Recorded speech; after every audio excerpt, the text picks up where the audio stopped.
I think so often people have assumed success is power, money, prestige, right? Power, fame, prestige. And so they're so driven. And there's actually like a biological part of this where the cortisol and the adrenaline is churning in them that makes them feel activated. They feel very present and very like in it. But that's very activated in cortisol driven leadership is very different than enlivened, where you feel like you're living on purpose or you're engaging or having an impact or deeply connected to people. This is Coming Up Clutch with JR, helping the world's best in sports, entertainment, and business make winning a lifestyle. What's up? It's JR, and welcome to another episode of Coming Up Clutch. Today, we're going behind the scenes with Dr. Camille Preston, someone who's been in the trenches, helping high-performing leaders lead stronger, think clearer, and live fuller. Camille is the founder and CEO of AIM Leadership and one of the most respected executive coaches, facilitators, and speakers in the leadership and performance space. For over 2 decades, she's helped some of the world's top leaders become more effective, more focused, and more fulfilled. Not by doing more, but by learning how to be more. She's a psychologist, she's an author, and she's a thought leader whose work dives deep into what it really takes to thrive in our overwired, overstimulated world of smartphones and around-the-clock information. Her books like Living Real and Rewired, they challenge the traditional model of success and show us leaders how to create real flow, real presence, and purpose in our lives. So if you've been doing, all the quote-unquote right things, but still feeling like something's missing, well, get ready. Camille's about to drop some serious wisdom on how to lead with wholeness instead of hustle and just how to find peace in the middle of pursuing the highest levels of performance. So today we're going to get into the difference between stress-driven performance, think grind, think hustle, versus performance driven by purpose and connection and impact. We're going to get into how avoiding hard emotions doesn't protect you. It actually narrows your capacity for things like joy and clarity and purpose. And we'll get into how you can't think your way out of dark and challenging times, how you have to stabilize your system first.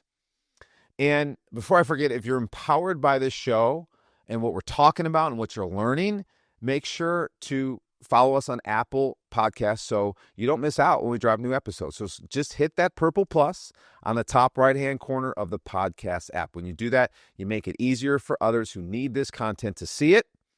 And, of course, share it. Play that hero to your family, friends, and teammates by giving them the link to this or sending them to comingupclutch.com. And when you go and post about this episode on social, make sure to tag me and Camille. All right? Here we go. Let's get Dr. Camille Preston live on the mic. Dr. Camille Preston, say what's up to our Coming Up Clutch crew. Howdy ho. I'm excited to be here. Excited to dive into Living Real. Oh, yeah. Oh, we're gonna definitely talk about living real and keeping it real today. That's for sure.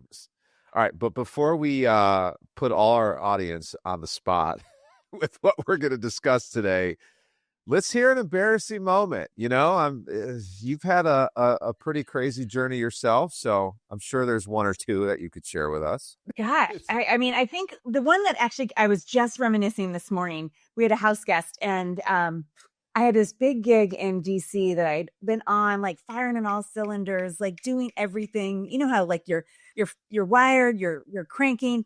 I'd been delivering for 4 days. I got to the airport and it was right before my wedding and I was sitting in the loading zone and I somehow missed my flight. And that happens. It was the last flight of the day, but it was during the time when everybody was dropping their kids off for college and there was a big rally and it was in DC. And I remember I couldn't find a hotel. I couldn't find a train. I couldn't spend the night in the airport. I went through all these things. And I remember calling a client and I couldn't even utter words out of my mouth. I was so tired. And all he said is, tell me where you are. I'll come get you. And I remember thinking oh my goodness, to be so seen. This was someone I'd worked with, he'd become a friend. And I was just reminiscing that story with his wife and daughter were visiting to look at colleges. And I was just saying, your dad is such a good dad. That was such a hot mess. I just left it all in the field. I had spent everything. And I I'm sure I'm not the only person who missed a flight sitting in the boarding gate, but yeah, that was an embarrassing moment. Oh man. Yeah, I will say I probably shouldn't put this out there because next thing you know it, I'll be at the airport, especially with all the TSA craziness going on right now. I am that guy who refuses to be at the airport any longer than he has to be. This is why my wife hates traveling with me. I'm telling you, like, oh, I got pre-check. Oh, okay. 40 minutes before my flight. That'll be good. And I have yet to miss a flight, but I've cut it close so many times. It's coming. I got it coming to me. I have to say, I'm a big like fly at the beginning of the day. Like you can be much more like cutting the edges of the commute when you're before everybody wakes up. It's the end of the day that you sound like you play with a little fire there. I do. It's just, I don't know. That's maybe the type A in me. I don't know. Well, I'm glad you overcame that missed flight. You're here with us. We're gonna have a lot of fun today. Before we get into the weeds, I'm like, oh, this embarrassing moment. They're all flooding forward. Oh no, I know. Trust me. Yeah, well, they're all there. Trust me, they are all there. But Camille, before we get in the weeds, I want you to just share the 30-second teaser, if you will, of this new book that you have. Yeah, we're going to discuss a lot of the concepts in it, but share with us what it's about. And then at the end of the episode, we could let our audience know where they can get it. Yeah. So Living Real, redefining success, presence, and happiness. And it actually came out of a season of grief. I had 5 deaths in 5 months, and it just stopped me in my track. And it's all about life is this like sine wave, highs and lows. And living requires you to be in the highs and the lows and harvesting that learning. This was a book initially about emotions, but it's really about unlocking wisdom. And everyone can access knowledge through AI. Wisdom is what people need to really differentiate themselves in this day and age. So I'm really excited to share more. Ooh, so you bring up the happiness topic. You know, oh man, this is. I would just I would love for you to speak to this from your experience and perspective and training and knowledge. Like this whole being happy. You know, we talk about gratitude a lot. You know, we talk about its place in performance and just life and living, a great life. But this happiness thing, some guys that I talk to are like, JR, come on, man, that whole happiness thing, it's kind of a myth. Like if you're just living to be happy, you're going to have a very disappointing life. What do you say to that? I think happiness is so much deeper than like doing fun things and going out for beers with the guys on Saturday night. Like I think happiness is, we feel happy when we have that depth of fulfillment. The key part of this is I think so many of us were sold a book of goods. We were sold some lies or some illusions. Like if you do this, then you'll be happy. If you do this, then you'll be successful. If you do this, then you'll be content. And I think the true gateway into happiness is both seeing these illusions and seeing what we've been told, and then starting to unpack it and say, okay, what is it that I want? What is it that I crave? And that inner voice can be so varied. It's hard to even know. Like, I think people roll their eyes at happiness because they don't even know where to start below all the shoulds and this is a good life. Sure. Does that resonate for your audience? Yeah. So it's interesting you bring this up.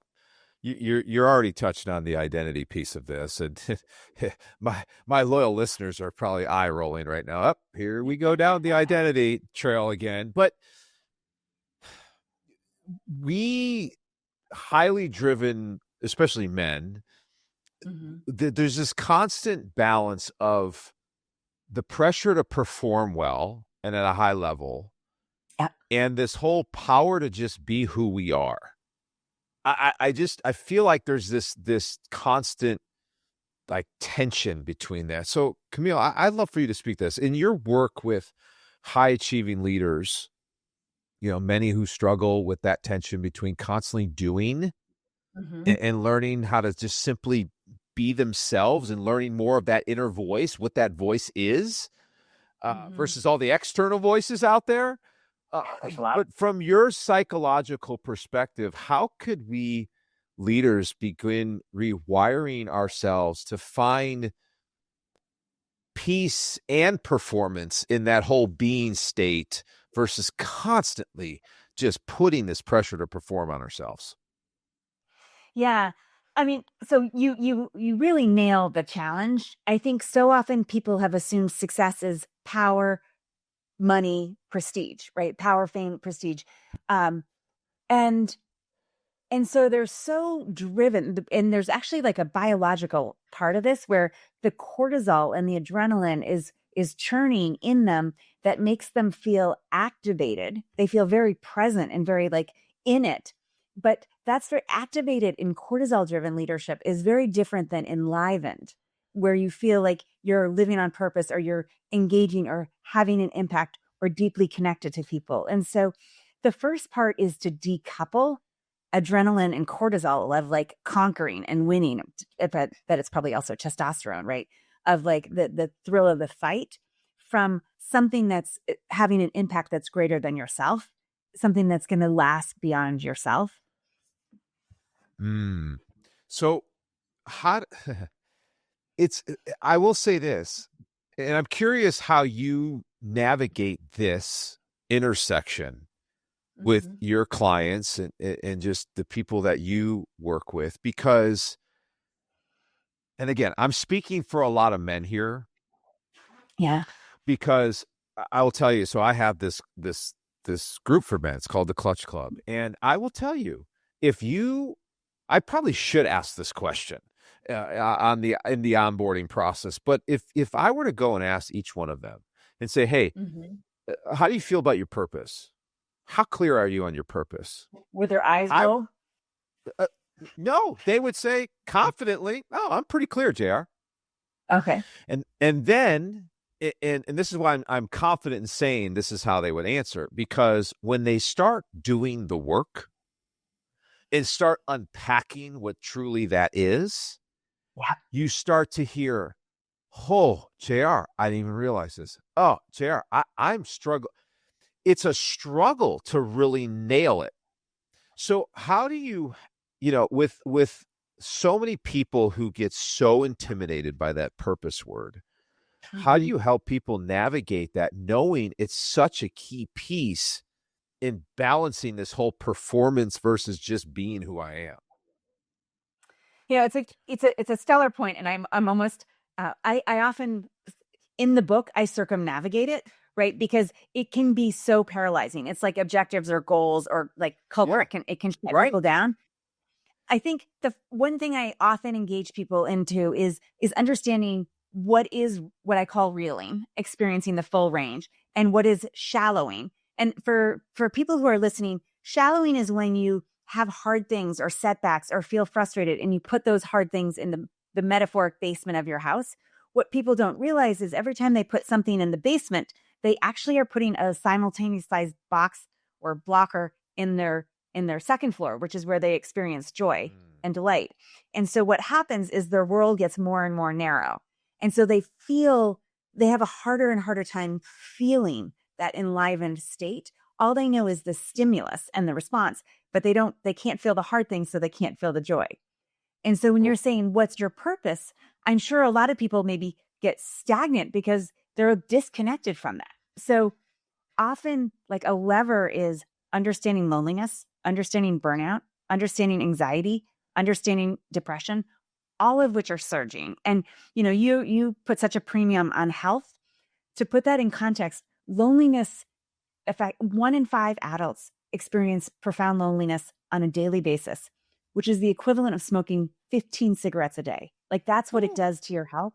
So getting people to kind of understand to disconnect what the cost of disconnecting is actually a great gateway, because all of a sudden when they see the hard stuff, they can actually start to say, okay, wait a minute, when did I feel really vibrant? When did I feel alive that wasn't a cortisol driven moment? When did I feel like this is me firing on all cylinders, to go back to your idea of purpose, because we need to understand kind of the microcosm within which we're operating. Let me say one more nugget on this, because it will resonate, I think, which is to say, when I first wrote the book, I thought shallowing was a way that we kept ourselves safe and Yes. protected and comfortable, right? Like, you only put your sunny side out. You only present your Insta ready side. And what I realized is that shallowing is actually a default strategy for some people, because they're so overstimulated. There's so many pressures, so many things, so many pieces coming so intensely, that shallowing is actually an adaptive strategy. And your purpose is something that comes from like the wellspring of who you are. You can't just access that through when you've pushed away the hard things. The purpose is embedded within. So I'm seeing you nod your head. So tell me how this land for your the work you're doing in the book. So I'm hoping you're like, no, JR, you missed it. But I feel like my neurons are just circling and going a little crazy right now. Oh, that's awesome. This shallowing that you talk about. So I hear a lot of this. In fact, I said this, especially when I was at my worst. No one gets me. They wouldn't understand. They wouldn't understand. I can't say this to so-and-so, because is this what's driving the narrowing that you're talking about? Is this really the root cause of those statements? To your point, you're absolutely, you're nailing it. You're saying it exactly how people are experiencing. Because and just think about your own experience. You didn't want to share. You just shared what was like, what you thought was like socially acceptable. And then everybody was, my words, not yours, kind of hurt. They were like, dude, you were suffering. I needed you. You needed me. I wasn't there. Like, people want to be present. People want to support. And when you share your pain, your suffering, your like what you're navigating, I get to foster compassion, and I get to understand and learn through your own experiences, right? Like we are so woven with our hormones and our emotions. It's so powerful to be in community. And yet we have all these like cultural stigmas that contract us from diving into that. Oh man, this is such a powerful conversation, because, there's at least one person listening to the show today who feels that way, who feels like, they don't get me.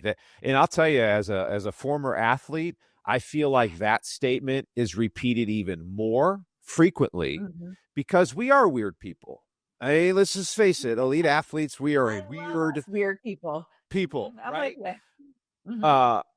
But Camille, I'm curious your advice for someone who is in that basement, who is in that narrowing zone. Let's just say, hopefully, that listening to the show, they're now more aware of it. Like, oh, shoot, how do we get out of it? First of all, I think acknowledging it is important. And one of the things we set up in the book is just how prevalent depression, burnout, anxiety, loneliness is. So it's normalized. I think the second thing is we have such fear of what's in the basement. Like, the anticipation of touching the basement is I think can paralyze people. So we have some really specific strategies about how you actually get in and start to touch it. I think for people who are in the basement and it feels too much, I would say I have 3 things: like hydrate, exercise, sleep. Reach out to 3 people you love. Like, think of 3 people who you love and like call them, add value, reach out, connect, and then spend time in nature. Those 3 things are really powerful gateways to open you out of the basement and start to reconnect. Oh my gosh. Let the record see, I got a little legal in my background. I'm gonna go legal. I'm gonna go attorney on you. Let the record reflect that a licensed psychologist recommends 3 steps that have nothing to do with self-talk. Has everything to do with use your body, use your relationships, and use the very gift you have access to 24/7, nature. Yeah, Camille, so powerful. there is too much out there right now. And listen, you and I could both agree, I'm sure, there's a place for positive psychology. There's a place for all of it. I'm a huge self-talk believer. Heck, I mean, it carried me through as an athlete so much, carries me through every day when my 45-year-old body is getting its butt. Go, wait, 20 years ago, I could do this, run circles around myself. But I feel like the space, the industry, social media is forgetting how powerful of a leverage point our body is and our relationships are to get out of what's spinning in our head. Amen. That's so true. It is so true. Oh, holy Love it. cow. And I'm listening to you and I'm listening. Another great thing for people who are feeling down, go to a workout class. Go to a place where there's energy and there's music and there's people in their body. Even if you just sit in that room, you're going to feel better as a result of it. Yes. I personally, I'm in my 50s and I work out. I live in Cambridge. So I work out in Harvard where there's like a ton of 20-year-olds. And I'm like, yeah, bring it. Let's get it. Right. Like I'm all about that peer group, that energy, that inspiration. So I love your focus on like, what can I do that's tactical? Because there are times to dive into the basement, and sometimes you just need to get your system stabilized, especially now. It's also interesting you just bring this up about workouts, and I don't share this part of my story. I mean, people who've gotten to know me and my story, they understand. Like I wasn't just in I was in the sub basement, Camille. But it's interesting. So when I was if I was meeting with you and you were my psychologist, you basically, I was clinically depressed. Hands down, I was clinically depressed. Mm-hmm. I decided to sign up. Now, I was working as a sports attorney, by the way. I had plenty on my plate. Yeah. But I went over to Lifetime Fitness and I joined a group class. Nice. And I love it. To your point, felt the energy. But I didn't just stop there. I went to the head of the group training department and I said, hey, let me teach this class. And she's like, love it. she goes, what? Like, this is for fitness people. These are for trainer. Like, what are you doing? I said, let me teach the class. And I will tell you something, Camille. After I thought through this and kind of got out of my crisis, looking and evaluating that period, I didn't join that class because I wanted a good workout. I didn't ask to teach that class because I just wanted to coach and teach. That was a release. That was part of my coping mechanism. I didn't even realize it. But that in and of itself kept me going. So cool. Yes. God only knows where I would have gone if I didn't take that approach of going where my body needed to go first. Oh, and you also good. Set up a container where you had to show up. Like you actually set the structure to say, I'm going to show up and teach this class, and there's going to be people who are disappointing, so that you might have disappointed yourself, but you wouldn't disappoint other people. Gosh, Does that make sense? So glad you brought this up. Oh my gosh. Man, we're already 15 minutes in. We're getting after it. Okay, so I want to pick up something you said too earlier about overstimulation. Okay. Yeah. We are, between social media, access to 24/7 news. Now let's tack on the social unrest, the political unrest, just everything going on in the world right now. I want to talk about building resilience in this overwired world that we're in. And, I believe you talk about this in your other book, Rewired. You talk about how our brains and lives are just so overwired. So I'm curious, for the leaders who feel constantly just connected, like I said, I can't remember who I said this to, but I said, I was the most connected, isolated person there was when I was going through all my mental health challenges. So for the leaders who feel everyone, but connected to no one. Exactly. So constantly connected, but feeling deeply disconnected. Share some strategy, share some insight into how we could like not just be connected, but feel connected so we can go and perform and live like our best. So it's interesting because in that first book, I talk about this idea of, almost like a 2x2 matrix. We're either doing, or we're done. And we're either like firing on all cylinders and going really fast, or blah, blah, blah, blah, blah, blah, checking out, kind of like surfing the web, numbing, eating crappy food, that type of thing. And it's often when you can unplug and step back and do almost a digital detox that you can actually start to say, where am I? What is it that matters? How do I support myself in stepping into that rewired space? It's really hard because you have to have awareness, and then you have to have flexibility, and then you have to have discipline to do that. And all of the work that was in Rewired is being reinforced with John Haidt's book, Anxious Generations. I think The Anxious Generation, which is a phenomenal book about young people and how technology is changing our brains. And John was a new faculty when I was finishing my doctorate. And it is really, really compelling about how it's neurologically changing us. So to your question, it's really hard to step back. And it's also really hard to even start to see how much it permeates our lives. So a starting point is to, I mean, I have so many clients that say they go on international vacations because then they feel justified not doing the international data roaming and they can actually unplug. I was like, whatever. So good. People are starting to advertise their Airbnbs that don't have Wi-Fi. Like, I mean, people are doing this when they're like, I know I can't actually do this. So what does it look like? I think the other thing is really understanding what technology is doing to your brain and your stimulus and your relationships. Like the data is really compelling that if that's a helpful lever for stakeholders. Okay, it is. And, Camille, I'm that crazy guy who has my phone on Do Not Disturb pretty much all day. That's great. I do practice a digital detox every now and again. So I'm the weird one. Now, when I bring this up to my people who are corporate execs, who are, in it thick, this is what I hear. Oh, well, JR, you run your own business. You're an entrepreneur. You run your own schedule. Of course you could do that.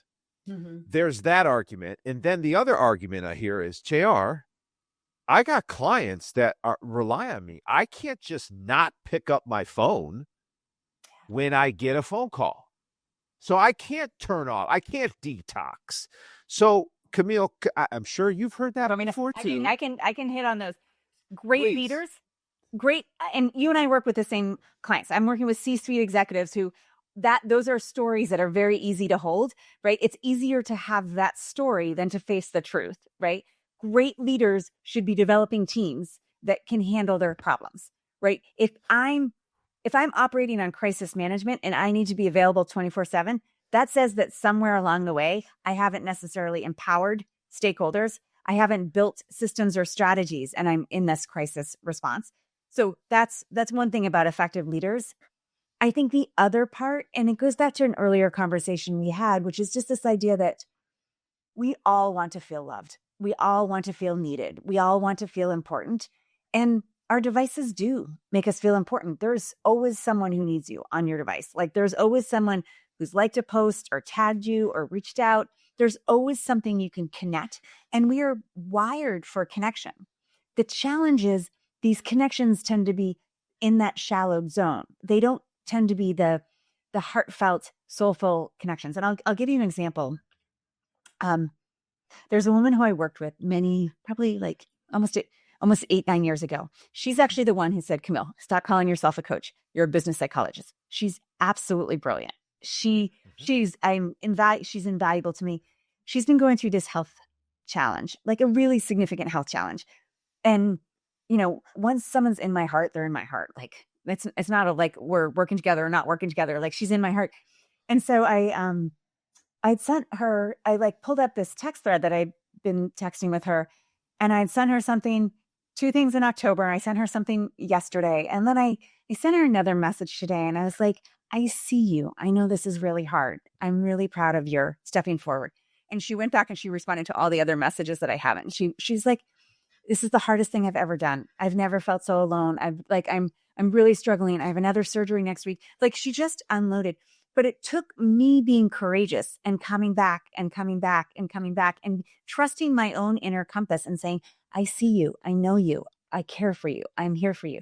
And building that bridge. So for people who are feeling rejected from like outreaches they've made, keep outreaching. We're all struggling. We all crave that connection. To your point, people want to be seen.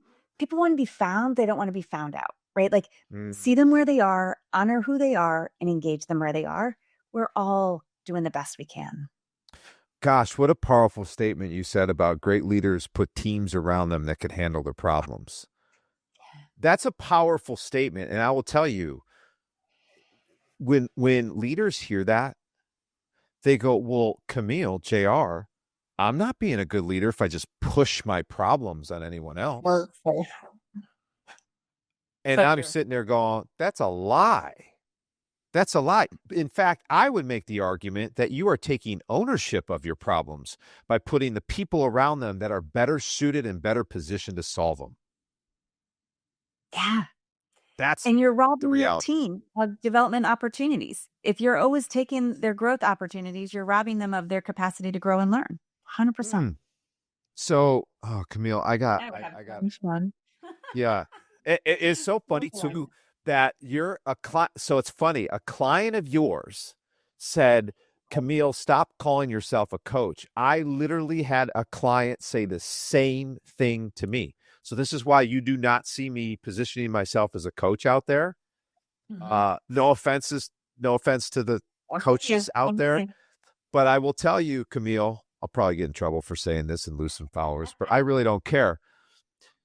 There are a lot of toe dipping coaches out there. There are a lot of exactly. Not to say you and I are perfect and we walk it perfectly, but I don't want to be associated with someone who went to a conference for 2 days, got some piece of paper that said so-and-so certificate of coaching, and then you're automatically an expert. Hell no. So it's so funny because my client's like, JR, if I hear the word coach, I'm running. I'm like, me too, actually.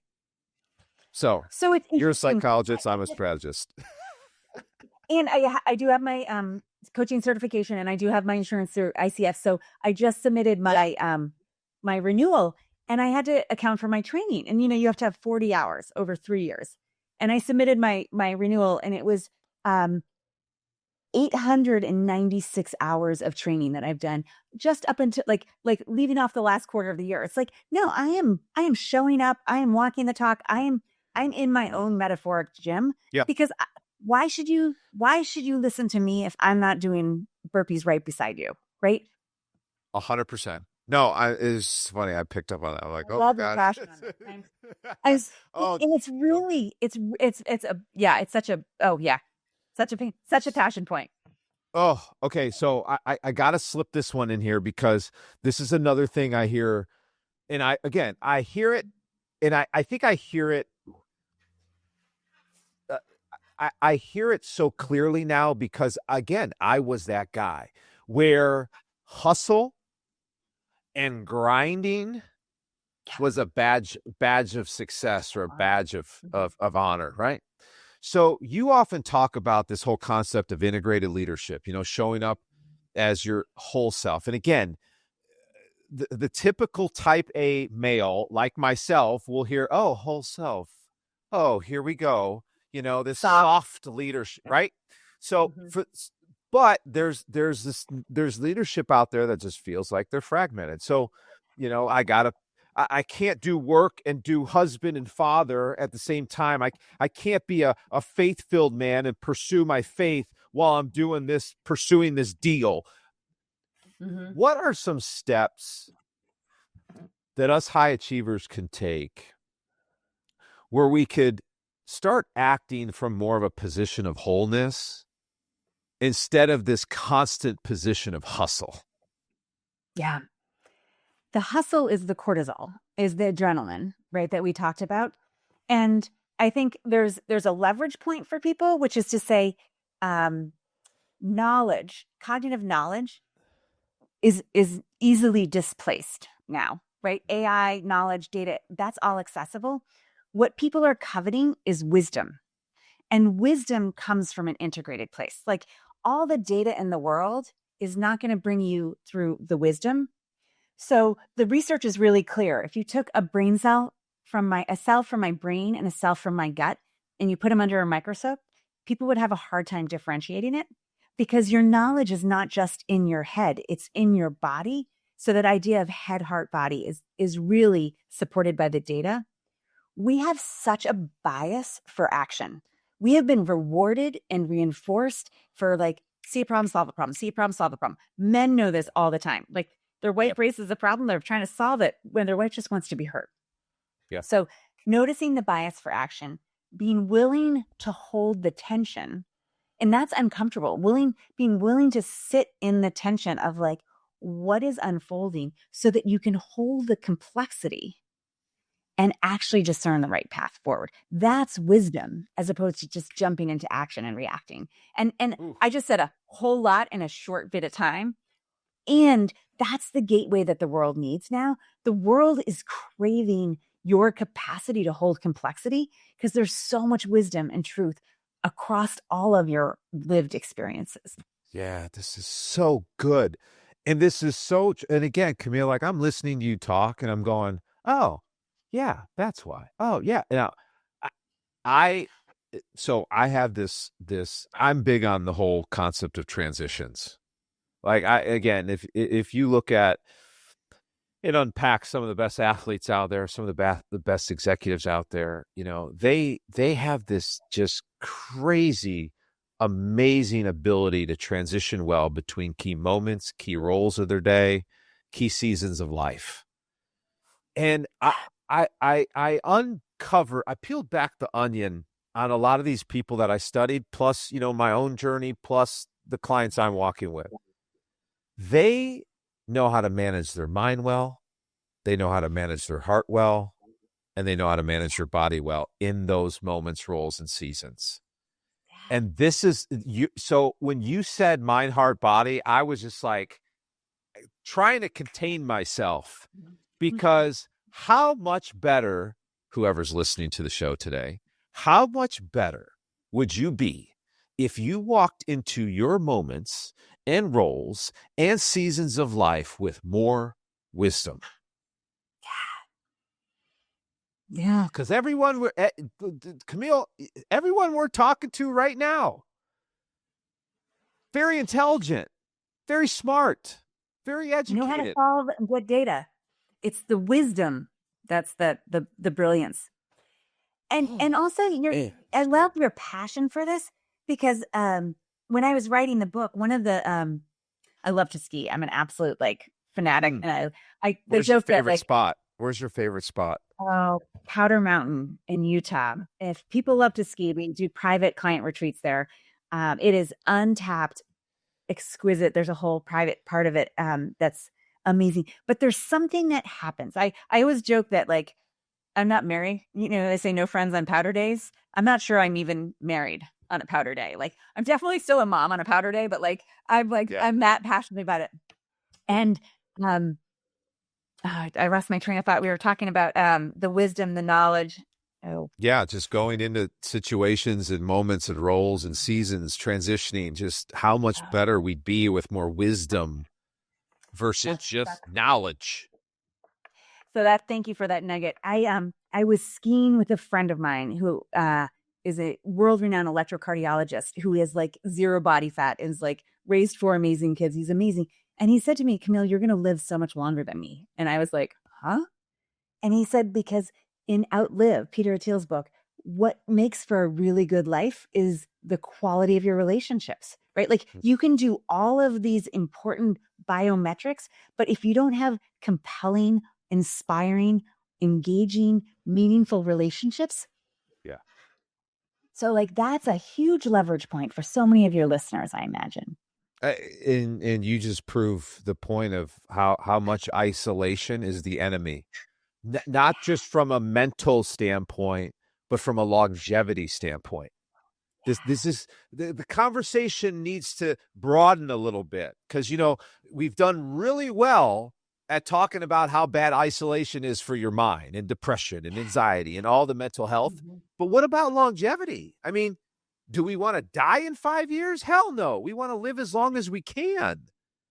So vital, connected, alive. Yeah. And I think that just comes us full circle to like, what is success? What is happiness? We can get so sucked down a path of like, it's prestige, it's money, it's power, it's dynamics, but it's really vibrancy. It's really like doing things you care about, connected to people you love, and being able to be fully present for them. And I love the way you've made these changes in your life to actually live that. Like you're living that, which is amazing. Yeah. And to your point, it started with my body. It continued with my relationships. And then my mind started changing. That's the order. I'm not saying that's going to be the order for everyone, but I'll tell you, I resonated with that big time, because that's what did it for me. And as an athlete, I could understand the body more than I could understand the mind sometimes.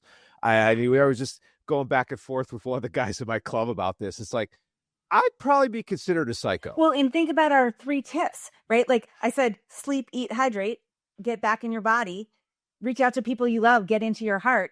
And then, the nature is all around us. It's accessible. Little tidbit on that. Your body won't know if you're in nature or just visualize being in nature. So like pull up photos of your favorite vacation. If you can't get in nature, you actually can it's like biohacking your body to like reset and bring you back to that center, that core that's 100%. vital and alive. Yeah. Oh my gosh. Talk about real. I mean, if you're listening to the show right now, you could pull out a picture from 10 years ago, and you will, if there was any emotional connection in that moment, you will feel that within an instant. Word. Yeah. So powerful. Yeah. It's also the power of visualization too. That again, that's a whole nother rabbit hole we can get into next time. We'll go there. Camille, we packed so much in 40 minutes. This was a very powerful conversation that we needed to have, and we're going to have again. But I really, I appreciate your passion. I appreciate you keeping it real with this, because again, I always get a little weird around psychologists, because as you know, a lot of your peers are just living out of the book. Yeah. That's not how life works. So, gosh darn, I appreciate your approach and just the way you're so fun. Thank you. Well, hey. I'm excited. Go ahead. No, go ahead. Go ahead. Finish your thought. I was just going to say to your audience, if you are feeling like life is a little flat, or you're not sure what your purpose is, or you're feeling like you're living overwired or on cortisol or disconnected, there's a lot of different ways you can start to access and start to connect. The first is to realize you're not alone. Everybody's on this roller coaster, whether they admit it to themselves or not. So you're not alone. Awareness is the first gateway. And then there's all these little levers that you can start to activate to pull yourself into that place of really starting to get back into the driver's seat and saying, what is it that I want? What is it that I believe? What is it that if I can quiet all the noise, can start to hear inside about what is it that will make me have my greatest impact. See, I'm glad I gave you the mic. It didn't go off, because I think you just dropped the big domino. Because at the end of my show, I always ask my guests, hey, what's the one key takeaway? You're not alone. And small action, micro shifts. Make those little micro shifts so that you can engage. If people are interested in the book, livingreal.aimleadership.com. You can listen to a chapter for free, download a chapter. There's ideas, there's tools.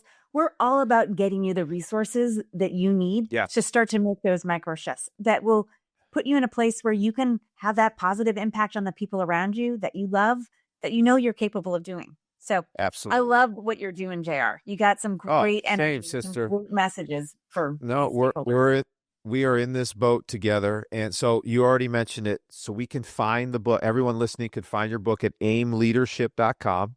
We'll put that URL in the show notes, correct? Great. It's actually livingreal.aimleadership.com. Is the direct book link.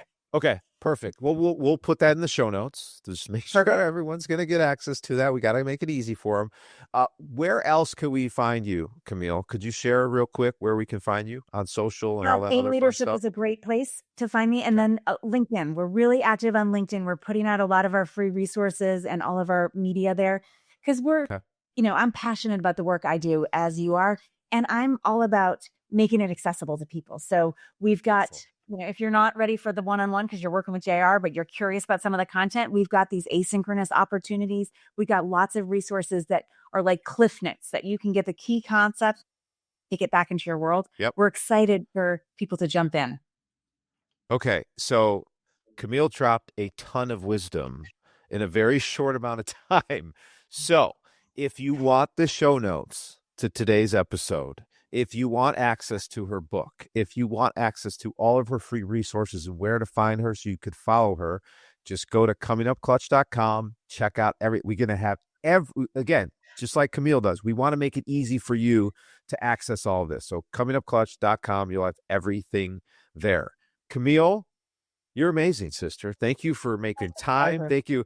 Even with the kids off of school today, you made time. You locked yourself in the office and you gave it all to us. I really appreciate you, sister. Such a pleasure. I'm excited for what you're creating and look forward to the reactions from your colleagues, your listeners, your audience. We'll definitely have reactions. All right. All right, crew. That is my sister, Dr. Camille Preston. Now, here's the deal. If you were blessed by today's episode, if you learned something that is going to make you better and make someone else better, my ask is to pay it forward. Share this episode with someone you love and care about. Come up clutch for someone in your life that needs to be encouraged by what Camille shared today. And again, if you want the show notes from today's episode, just go to comingupclutch.com and click on this episode. All right, this episode is a wrap. Until next week's 5-minute drill, remember, winning isn't a result, it's a lifestyle. So keep pursuing that life of champions. This episode is over. Get more No BS content to help you master your mind, body, and relationships by hitting subscribe. This is Coming Up Clutch with JR. Thanks for listening.